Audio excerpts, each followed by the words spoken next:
पहलगाम हल्ल्याच्या तपासाची सूत्र एनआयएनं घेतली। गृह मंत्रालयाच्या आदेशावरून हल्ल्याचा तपास करणार।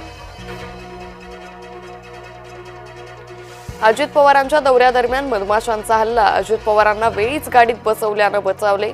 पोलीस कर्मचारी अधिकारी जखमी। मंत्र्यांच्या घराबाहेर 14 तारखेला रक्तदान करणार। आमदार बच्चू कडूंचा आंदोलनाचा इशारा। गुलाबराव पाटलांच्या गाडीची हवा सोडणार असल्याचीही धमकी। मराठा आरक्षणासाठी जरांगे पुन्हा आक्रमक। येत्या 30 तारखेला पत्रकार परिषद घेणार। पत्रकार परिषदेतून भूमिका जाहीर करणार। संतोष देशमुख हत्येतील आरोपींना वेगवेगळ्या जेलमध्ये ठेवा। धनंजय देशमुखांची मागणी। आरोपींना जेलमध्ये सुविधा पुरवल्या जात असल्याचा आरोप। नारायण राणेंकडून ठाकरेंचा लायकी नसलेला मुख्यमंत्री असा उल्लेख। विनायक राऊत वैभव नायकांवरही टीका।